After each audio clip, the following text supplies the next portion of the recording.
It's time for the Engaged Club, the podcast for club managers and operators that strive to create loyal and connected members, guests, and customers.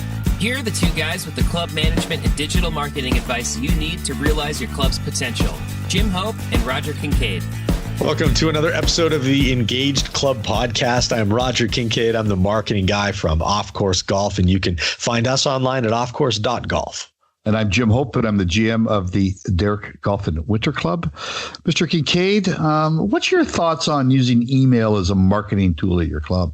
Well, it's an interesting question because a lot of clubs see email as a newsletter thing, right? A way of just sort of communicating internally with their club. But it is a really, really strong marketing tactic as well. And only when used properly. And it's funny because a lot of people don't realize it, but they shoot themselves in the foot when they try to use email as a marketing tactic. They make some big mistakes right out of the gate. And in this episode, I want to help you identify these if you're making them yourself, and I want to help you fix them immediately. Awesome. Like right now. Like you're listening to this at your desktop. I mean, I'm looking at the stats of this podcast, and I know that 20% of you are listening at your computer right now. And so if you're there, you can open up another tab on your browser, and you can go over to, MailChimp or Constant Contact or OnPoint if you're using our system. And if you're making this mistake, you'll know you'll be able to fix it immediately. Are you ready to rumble? Go do it. Do it now. All right. When you compose your newsletter, right, you write all that content in there. That's like writing the letter to your grandmother, right? That's the letter.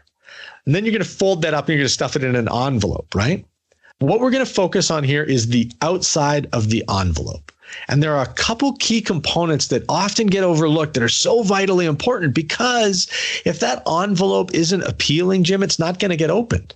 Yeah, it makes perfect sense. Yeah. So just think about all the different ways in your life that you have used to get someone to open up that envelope with the love letter inside. Maybe you put your cologne on it or you drew little hearts on it or something.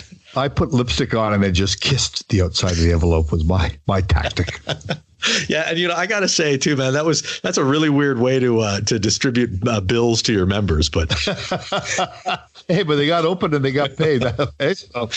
Okay, so look, we're going to focus on the outside of the envelope here. And here's what I mean by this, okay? When an email comes into your inbox, you'll see a few things, right? You'll see the from name and the from address. So it might say, Jim Hope, CCM, CCE, right? And then it'll say, Jim at, engagedclub.com, right? For example, what we want to make sure is that the from name and the from email address look appealing and look familiar. We'll start with the from name. Jim, if you were sending an email from your club, I would want it to say, Jim from the Derek Club. Okay. Or if you're sending it from this podcast, I'd want it to say Jim from Engaged Club Podcast. Sorry, Roger, what are you seeing on some of them? What? Well, if you just put Jim, okay, then I might go, well, who? Jim who? Right. I don't know who this is. And it could be spam at that point in time, right? Like maybe there's something kind of spammy about this. So if I was sending out an email from Off Course, it'd say Off Course Golf -Roger K or Roger from Off Course, right? So you'd know who this is from just from looking at the outside of the envelope. I would not want to put RK. Right. Okay. Right. Okay. So make sure that from name is going to look familiar and really give people an indication of what they can expect. And the same with the address. Don't use an email address like don't reply at, the name of your club or info at the name of your club. Like make it an email address that if they click reply, there's a reasonable expectation that a human could get that. Okay. And then the next thing is the subject line. A lot of times we will just not put any thought whatsoever into the subject line, and we'll just call it March newsletter or news from name of our club, right? But the master advertiser, David Ogilvy, said that for every $1 that you spend on marketing, you spend 80 cents of it on your headline. And it just talks about how important it is. I mean, think about it in the newspaper business, right? They had all those people writing all of those news stories about stuff happening all over the world, and one person who was paid really, really, really highly just to write the headlines, because it's the headline that sells the front page, and that's what sells the newspaper. So we really want to put some focus into that subject line and make it something that people are going to want to click on to open, because, we really need to get more open rates if we're going to get higher click-through rates. So think about this a little bit differently, right, Jim? If you were a box of cereal, what's a better way to get somebody to want to buy the cereal and open the box? Is it to just put on the outside food? Or would you put something like frosted cereal with magically delicious marshmallows? Yeah, I like where you're going with the magically delicious mushrooms inside. Okay, then I won't edit that out. I know what you're saying. Yeah. So if you're a movie poster, would you want it to be 90 minutes of light hitting the screen, or would you say, "Can The Rock survive this burning skyscraper?" or something like that? Right?